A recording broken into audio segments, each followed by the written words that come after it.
काळूस गणात राष्ट्रवादी काँग्रेस पक्षाचे अधिकृत उमेदवार सय्यद इनामदार यांच्या प्रचाराला वेग आला असून गणेश जयंतीच्या पवित्र मुहूर्तावर प्रचाराचा झंझावात उडवला आहे।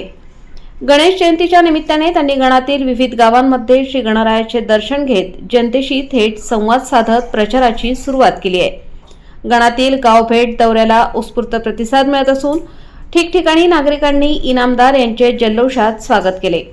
या दौऱ्यादरम्यान त्यांनी ग्रामस्थांच्या समस्या जाणून घेतल्या, तसेच पिण्याचे पाणी, रस्ते, वीज, आरोग्य, शिक्षण आणि रोजगार या मूलभूत प्रश्नांवर ठोस विकास कामे करण्याचे आश्वासन दिले। काळूस गणाचा सर्वांगीण विकास हेच माझे ध्येय आहे। जनतेच्या विश्वासाला तडा जाऊ देणार नाही। सर्वसामान्यांच्या प्रश्नांसाठी कायम संघर्ष करत राहील असा शब्द सय्यद इनामदार यांनी नागरिकांना दिला। गणातील प्रत्येक गावात मिळणारा वाढता पाठिंबा पाहता राष्ट्रवादी काँग्रेस पक्षाच्या कार्यकर्त्यांमध्ये उत्साहाचे वातावरण असून येणाऱ्या निवडणुकीत इनामदार यांचा विजय निश्चित असल्याचा विश्वास समर्थक व्यक्त करत आहेत।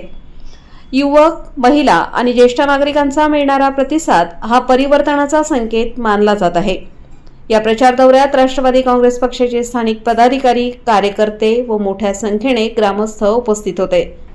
काळूस गणात बदलाची लाट निर्माण होत असल्याचे चित्र सध्या दिसून येत आहे।